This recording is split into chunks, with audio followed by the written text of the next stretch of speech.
Tim Neal here, your fitness and fat loss coach, and this is the 365 Project, a kick-ass fit tip for you every day. In the last couple of videos, I've touched on assessments. Firstly, why assessments are important, and secondly, some tips on performance assessments and why you need to be doing those. In today's clip, I'm going to share with you some composition assessments and what I mean by that. So let's get started. The first composition assessments is how you look. Now, I love when people say, I don't care how I look, because firstly, I know that they're lying, because deep down, we all care how we look. Some of us more than others. But we all want to look at a decent level, if not great. I know that I want to look the best that I can possibly look, not only from a confidence point of view, but because I want to portray that I practice what I preach. And it's no different here. And I use these assessments to track how I'm going, because like I've said, you can't manage something you can't measure. So the first one is your weight. Now, we all know this, you can track your weight. Now, it is an assessment, I guess, but it's not always the best way, because muscle weighs more than fat, and your weight isn't always a great, I guess, example of where you're at, and I wouldn't recommend solely your weight, but it is a good assessment initially. Secondly is your body fat percentage. This is better. You know, I've come across a lot of people over the years who have a body fat percentage goal. Now, if you don't want to do that, that's fine. There's a number of different ways you can track your body fat. You know, you can do it by scales, you can do it by calipers, you can do it by, fancy equipment.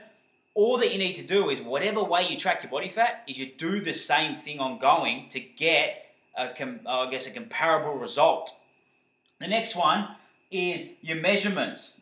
Now, this is one that I use with my clients personally and myself regularly. I usually do a number of measurements, but definitely the hips, waist and chest. And in a future video, I'll take you through exactly how to do that. It's really simple, because this gives you a great understanding of how your body's changing. Now, this one here is the mirror. Hey, there's no better way than actually standing in the mirror with your underwear on, or with nothing on, and just having a look and saying, well, where do I want to improve? Hey, that's right up in your face, and a great way to assess yourself. Follows on to your clothing. Now, this is a big one for you girls, is how do you feel in your clothing? Are you tight in different areas? You know what dress or what jeans or what top you've got that you want to be looking great in and how it feels. So that's a great one, clothing. And finally, it's just how you feel. You know when you're doing the right things and your body's changing and you're feeling great. That's a great assessment. Have a rating out of 10. So you may say, at this stage I'm at 5 out of 10, and I want to get that to a 10 out of 10, and write down how that feels.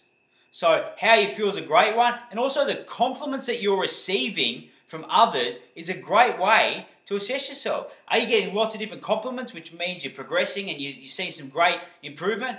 Or are people sort of like, oh, okay, you put on some weight, or you're not looking great? So there are some composition assessments for you to do. What I suggest you do is you run through your performance composition assessments once a month. That's going to give you a great way to track yourself and hopefully improve. I know this video has been a little bit longer. Hopefully you've got an understanding of why assessments are important. Tackle it with all that you got. And that's it from me today. So until next time, remember, you can do it. So get focused and get your results.